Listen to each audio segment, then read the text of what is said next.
नमस्कार प्यारे बच्चों। तो आइए आज शुरू करते हैं कक्षा 8th का अर्धवार्षिक परीक्षा सितंबर 2023 का की आंसर की गणित के पेपर की आंसर की शुरू करते हैं। तो सबसे पहले हमारे पास क्वेश्चन नंबर 1 है। प्रश्न नंबर 1 से 10 सही उत्तर पर टिक का निशान लगाइए। तो पहला है, दी गई दो परमेय संख्याओं के बीच डैश परमेय संख्याएं होती हैं। तो दो दी गई परमेय संख्याओं के बीच में अपरिमित संख्याएं होती हैं। ऑप्शन नंबर 2 गैस का उत्तर है। अब अगला है, एक रैखिक समीकरण 3x बराबर 2x प्लस 18 का हल। तो इसका जो बी ऑप्शन है 18 उत्तर आएगा। 3 में से 2 दूसरी साइड पे ले जाकर माइनस करेंगे तो x बचता है और x बराबर 18 इसका आंसर आ जाता है। इसके बाद अगला क्वेश्चन है, क्वेश्चन नंबर 3 देखते हैं हम। इसमें हमें यहाँ पर लिखा हुआ है, दी गई संख्याओं में से कौन सी संख्या पूर्ण वर्ग संख्या नहीं है। तो यहाँ पर ये जो पहला ऑप्शन है जिसमें 3 जीरो हैं, जीरो की संख्या ऑड है, तो यह इसका आंसर है 1000। क्वेश्चन नंबर 4 है, -8 बटा -3 का योज्य प्रतिलोम। तो -8 बटा -3, अगर माइनस से माइनस कैंसिल हो जाता है तो 8 बटा 3 आ जाएगा। इस 8 बटा 3 का योज्य प्रतिलोम क्या होगा, इसके उल्ट यानी प्लस वाले हैं तो यह माइनस वाला यानी गै ऑप्शन इसका उत्तर होगा। क्वेश्चन नंबर 5 है, एक पंचभुज के सभी अंत कोणों का योग। तो पंचभुज के अंत कोणों का योग 540 होता है, क्योंकि इसमें 3 त्रिभुज बन रहे हैं और 3 को अगर हम 180 से गुना करें तो 540 का उत्तर आ जाएगा। इसके बाद अगला क्वेश्चन नंबर 6 है, किसी चतुर्भुज में भुजाओं का केवल एक युग्म समांतर होता है। किस चतुर्भुज में भुजाओं का एक युग्म समांतर होता है, तो वह है समलम। समलम में 2 भुजाएं असमांतर होती हैं और 2 समांतर होती हैं। जैसे ये दोनों समांतर हैं तो यहाँ पर एक युग्म समांतर होता है। 7 नंबर क्वेश्चन है, त्रिभुज के बाह्य कोणों के माप का योग कितना होता है। तो कोई भी बहुभुज हो उसके बाह्य कोणों का योग 360 होता है। Option number B. 6 का घन, अगर आप 6 को 3 बार गुना करेंगे 6 का घन कितना आएगा, 216 आएगा। तो इसका ऑप्शन गै उत्तर है। इसके बाद क्वेश्चन नंबर 9 है, यहाँ लिखा हुआ है, गुणनफल प्राप्त करने के लिए 1/5 को किस संख्या से गुना करना चाहिए। तो 1/5 को गुना करने 1/5 को अगर हम इसका उल्ट 5 से गुना करेंगे तो जो है इस 5 के साथ 5 कट जाएगा तो 1 उत्तर आ जाएगा। तो इसीलिए इसका उत्तर 5 आएगा। कौन सा लेख संपूर्ण और उसके भागों में संबंध को दर्शाता है। तो ऑप्शन नंबर सी है, वृत्तालेख जो है इसके जो है संपूर्ण और उसके जो हैं भागों को दर्शाता है। इस तरह से अलग अलग जो भाग बनते हैं उनको दर्शाता है। इसके बाद क्वेश्चन नंबर 11 है, सभी आयत वर्ग होते हैं। ये हमारा ऑप्शन असत्य है। सभी आयत वर्ग नहीं होते हैं। क्वेश्चन नंबर 12 है, 73 के वर्ग के इकाई का अंक 9 होगा। तो अगर 73 में हम देखें तो 3 है, 3 का अगर वर्ग करें 3 बार गुना करें तो 9 आता है। ये सत्य है ऑप्शन। 3/0 एक परमेय संख्या है, तो यह असत्य है, क्योंकि 3/0 को अगर हल करेंगे तो इसकी वैल्यू अनंत तक जाती है। इसके बाद अगला क्वेश्चन है, क्वेश्चन नंबर 13, 4499 के वर्गमूल में अंकों की संख्या 2 होगी, क्योंकि अगर इसके 2 के हम पेयर बनाएं तो 44 और 89 के 2 पेयर बनते हैं। 1000 का घनमूल 10 है। इस तरह से अगर आप घनमूल निकालेंगे 1000 का तो वह 10 आएगा। इसके बाद अगला क्वेश्चन है, क्वेश्चन नंबर 16 है, यदि किसी संख्या के 5 गुने में 3 जोड़ने पर 18 प्राप्त होता है तो वह संख्या ज्ञात कीजिए। तो मानना हमने संख्या को मान लेना है x। अब यहाँ पर दिया हुआ है 5 गुना, तो 5 के साथ इसको गुना कर देंगे समीकरण बनाने के लिए। तो इसमें 3 जोड़ने पर 3 हम जोड़ देंगे। किसी संख्या के 5 गुने में 3 जोड़ने पर तो 18 प्राप्त होता है, तो हम बराबर 18 लिख देंगे। इस समीकरण को आपने हल कर लेना है। तो हमारे पास x की वैल्यू 3 यानी हमारी जो संख्या है वह 3 आ जाएगी। क्वेश्चन नंबर 17 है, समबाहुभुज के प्रत्येक बाह्य कोण का माप ज्ञात कीजिए जिसकी भुजाओं की संख्या 15 है। तो समबाहुभुज का जो बाह्य कोण है उसके लिए हमारे पास सूत्र है 360 बटा भुजाओं की संख्या। अब भुजाओं की संख्या 15 दी हुई है, तो 360 के बटा लगाकर इसको काटेंगे तो बाह्य कोण की माप 24 आ जाएगी। इसके बाद क्वेश्चन नंबर 18 है, एक थैले में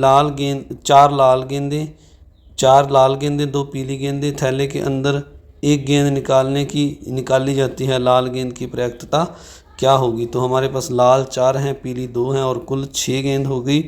तो पर्याप्तता हमने लाल गेंद की निकालनी है, जो लाल गेंद है वो 4 हैं, तो 4/6 इसकी पर्याप्तता आ जाएगी, यानी इसको काटेंगे तो 2/3 इसकी पर्याप्तता आ जाएगी। क्वेश्चन नंबर 19 है, वह सबसे छोटी संख्या ज्ञात कीजिए जिसे 243 से गुणा करने पर पूर्ण घन प्राप्त हो। तो 243 को प्यारे बच्चों सबसे पहले हमने इसका एलसीएम निकाल लेना है। एलसीएम निकालने के बाद हमारे पास यहाँ पर 243 के जो हैं 5 बार 3 आ गया है गुना करने पर, तो 3 का एक पेयर बन गया है 3 का, और एक पेयर में 3 कम है। अगर यहाँ पर हम 3 और लगा दें तो यह जो है 2 पेयर 3 के पूरे बन जाएंगे और जो 243 है वह पूर्ण घन बन जाएगी। तो हम यहाँ पर लिख देंगे 3 से गुना करने पर 243 पूर्ण घन संख्या बन जाएगी। इसके बाद नेक्स्ट सम है 20 नंबर सम, किसी समांतर चतुर्भुज के 2 आसन कोणों का अनुपात 3:2 दिया हुआ है, समांतर चतुर्भुज के सभी कोणों की माप ज्ञात कीजिए। तो यहाँ पर हम अगर देखें तो ए को हम जो है पहला कोण हमने 3x मान लेना है और दूसरा 2x मान लेना है, तो ए 3x है और बी 2x है, तो इन दोनों आसन कोणों का योग है जो 180 होता है। तो अब हम यहाँ पर ए की 3x और बी की वैल्यू 2x भर के x की वैल्यू हमने निकाल लेनी है, जो 36 डिग्री आ गया है x। तो अब हमने 36 डिग्री को जो है निकाला है a की वैल्यू में यहाँ पर भर देंगे, जैसे यहाँ पर लिखा हुआ है a कोण a बराबर 3x, x की वैल्यू 36 भरेंगे तो कोण a 108 आ जाएगा।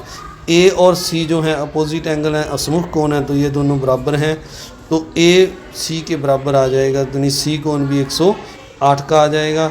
इसी तरह आपने b की वैल्यू निकाल लेनी है, 2x में वैल्यू भर के 36 72 आ जाएगा 72। इसी तरह b और d जो है ये भी अपोजिट एंगल हैं, तो d की वैल्यू भी 72 यानी 72 आ जाएगी।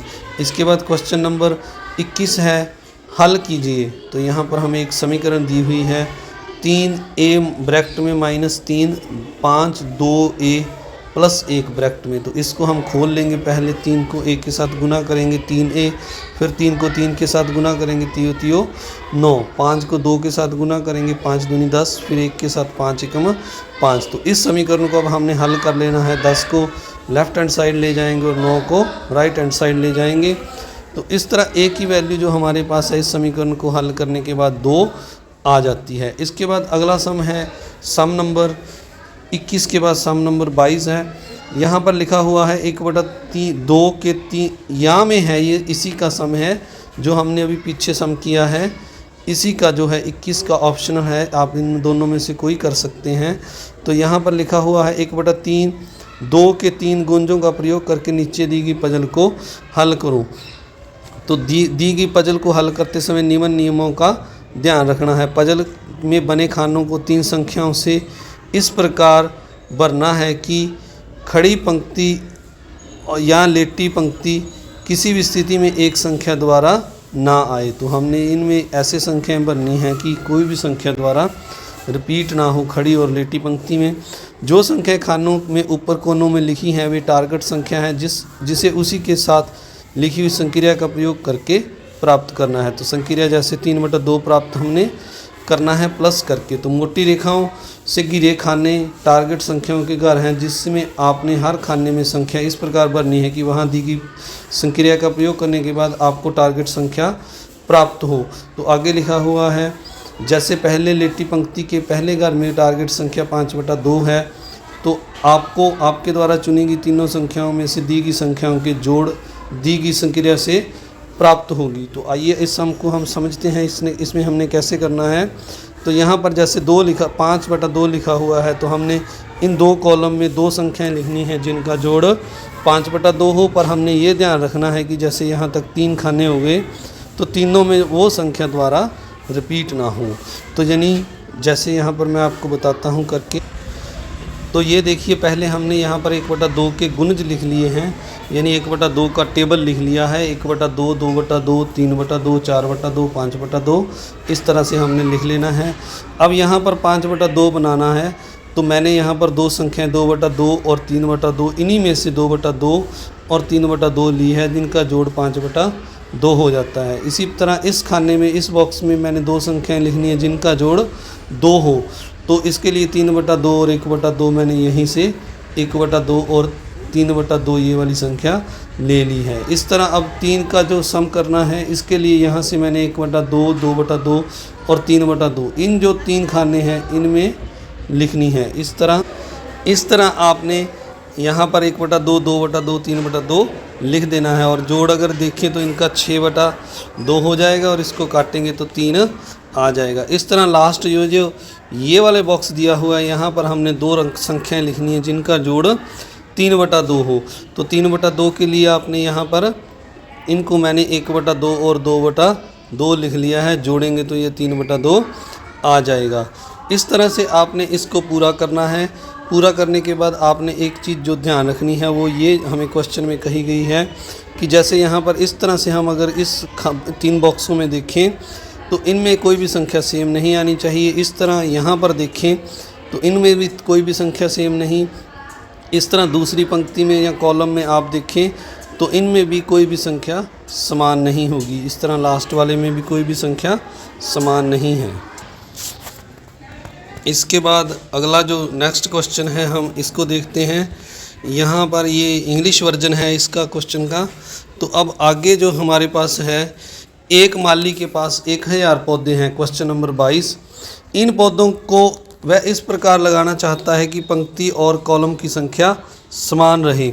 इसके लिए कम से कम कितने और पौधों की आवश्यकता होगी ताकि काम पूरा हो सके। तो यहाँ पर हमने 1000 पौधा समान जो पंक्तियाँ होती हैं या कॉलम होते हैं उनमें जो पौधे हैं समान संख्या में लगाने हैं, पंक्तियाँ भी उतनी ही हों, कॉलम भी उतने ही हों। तो इसके लिए हम इसका क्या करेंगे, भाग विधि है जो हमने की हुई है, इसके द्वारा हमने इसका भाग विधि से इसका वर्गमूल निकाल लेना है। तो जैसे हमने यहाँ पर इसका वर्गमूल निकाला तो यहाँ पर जो लास्ट में 100 जो 3 पर गया, पहले 1000 में 10 लेकर पेयर बना लिया तो 3 9 लग गया, एक शेष आ गया और यहाँ से एक पेयर उतारा। तो अब यहाँ पर 61 पर ये जा रहा था, कम आ रहा था, तो हमने कम नहीं इससे ज़्यादा लगाना है। तो अब बड़ी संख्या में से जो 124 है इसमें से 100 को माइनस करना है तो 24 आ जाएगा। यानी अगर 1000 में हम 24 जोड़ दे तो यह 1024 बन जाएगा, जो कि पूर्ण वर्ग संख्या है, यानी इसका वर्ग 32 है। तो इसलिए हम यहाँ पर लिख देंगे उसे 24 पौधों की और आवश्यकता है। तो आइए अब नेक्स्ट क्वेश्चन देखते हैं।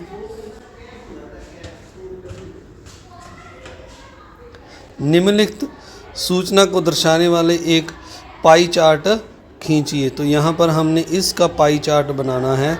तो सबसे पहले हमने यहाँ पर जो है इसका एक केंद्रीय कोण निकाल लेंगे। इसका जो यहाँ पर लिखा हुआ है हरा रंग, व्यक्तियों की संख्या, नीला, हरा, लाल, पीला और टोटल योग दिया हुआ है। तो पहले आइए हम देखते हैं इसका जो है पाई चार्ट बनाने के लिए पहले इसका केंद्रीय कोण निकालते हैं। ये देखिए प्यारे बच्चों, अलग अलग से हमने यहाँ पर लिख लेना है रंग, व्यक्तियों की संख्या, संपूर्ण का भाग और केंद्रीय कोण। तो नीला रंग है पहले 18 और जो हमारा टोटल यहाँ पर दिया हुआ है हमें 36 है, तो हमें 18 के बटा 36 लगा देना है, ये हमारे संपूर्ण का भाग आ जाएगा। और इसके बाद हमने केंद्रीय कोण निकाल लेना है।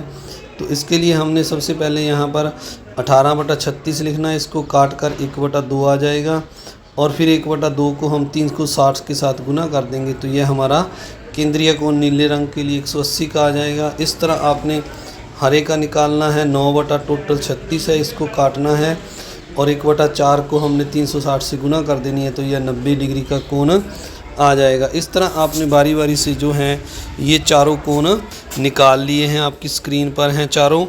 तो अब मैंने इन कोणों की सहायता से ये जो 4 कोण आए हैं एक पाई चार्ट बनाना है। तो पाई चार्ट के लिए हम यहाँ पर आपको डायग्राम दिखाते हैं कैसे बनाना है। तो पहले आप 180 के लिए एक सीधी लाइन लगा लेंगे केंद्र में से जाती हुई। उसके बाद आपने डी इस लाइन पे रखकर यहाँ पर रखकर एक 30 का कोण बना देना है पीले के लिए, फिर 60 का बना देना है और फिर 90 का अपने आप शेष रह जाएगा।